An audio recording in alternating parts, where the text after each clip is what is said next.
Hi everyone. Chapter 8 of No Talking is called Science Fiction. So now we are about to see what Mrs. Hyatt saw in the cafeteria at lunchtime. It was 4 minutes into the 5th grade lunch period, and Mrs. Hyatt was pretty sure that any second now, her alarm clock was going to start making that awful sound. Brat, brat, brat, brat. Because the principal was almost certain that she was still at home in her comfy bed, dreaming away. She had to be dreaming.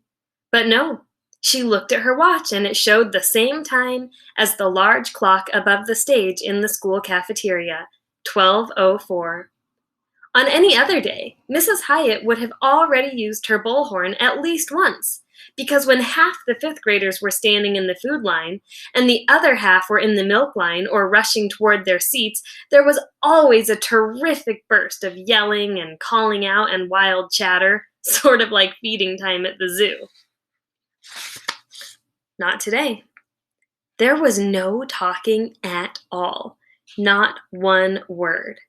Over 125 children milling around the lunchroom and not a peep from any of them. Today, the principal could hear the clattering of the worn-out motor in the milk cooler, and she could hear the kitchen workers talking softly to each other, and she could hear the children's feet on the tile floor, shuffling along through the lines. The quiet almost frightened her. Mrs. Hyatt felt like she was in a scene from a creepy science fiction movie. She actually liked a good scary movie now and then, but she did not like the ideas in her mind at this moment, because it seemed like aliens had possessed these fifth graders and zapped their brains. Or maybe some strange creature had nipped off all their tongues. Nothing left but little stubs that couldn't make a sound. Ooh, the principal shivered. Then she noticed a girl staring at her. Mrs. Hyatt realized she must have had a strange look on her face. As the girl sat down with her lunch tray, Mrs. Hyatt forced herself to smile and said, "Hi there, Sheila. How are you today?" Her voice almost echoed in the quiet lunchroom. Every boy in the milk line turned and stared at Sheila. The girls turned and looked too. Sheila gulped, gave the principal a nervous smile, and speaking softly and slowly, she said, "Fine, thank you." Mrs. Hyatt turned toward the milk line, and all the kids looked away, silently. And again, the principal felt like she was in the middle of a science fiction movie. It suddenly seemed silly to be standing there in a silent room with her huge red plastic bullhorn. So Mrs. Hyatt walked over to the playground door where Mrs. Escobar was standing.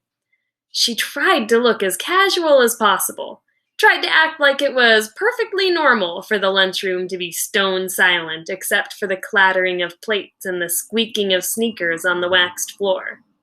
The principal set the bullhorn on the floor by the wall and whispered to Mrs. Escobar, "What in the world is going on here?" Mrs. Escobar whispered back, "I have no idea, but it's something weird, that's for sure." Mrs. Hyatt did not like this feeling that something strange, something new was happening, because this new activity was happening at her school, and no one had asked for her permission. This new activity was unauthorized. Mrs. Hyatt didn't simply like being in charge of her own school. She felt like she needed to be in charge. And that's why she felt like she had to say something, do something to break the spell. So she stepped away from the wall and in a loud voice she said, "Good afternoon, fifth graders. Are you enjoying your lunchtime today?" All the kids looked at each other. The whole room seemed to take a deep breath, and then almost everyone said, "Yes, Mrs. Hyatt."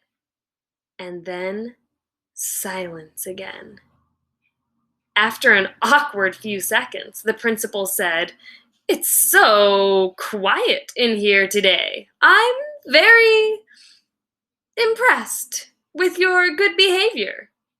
Some kids smiled, some nodded, but no one said a word. Mrs. Hyatt said, "Is there some special reason why no one's talking today?" The whole room went still. Even the chewing stopped. No hands went up, and no one answered her question. But Mrs. Hyatt was a keen observer, and in that sudden stillness, she noticed something. Right after she asked her question, it seemed like almost every boy looked at Dave Packer, who was standing beside the milk cooler. And it seemed like almost every girl took a quick look at Lindsay Burgess, who was just sitting down at a table. And the principal thought, "That's odd." But the whole situation was odd, very odd.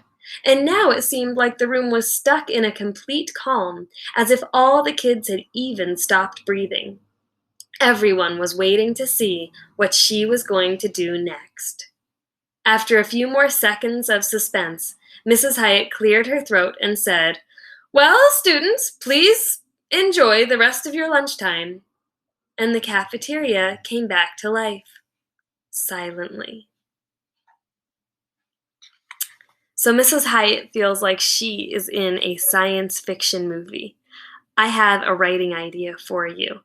I think it would be really, really neat if you came up with your own science fiction reason for why the kids would be so silent. Something that Mrs. Hyatt might dream up since she doesn't know the real reason. Get as creative as you want with it and write maybe a short story about some crazy science fiction event that might happen that would make every kid silent. I would love to see what you have to say. So if you put it in a Google Doc and then share it with Ms. Axsom, AAXSOM,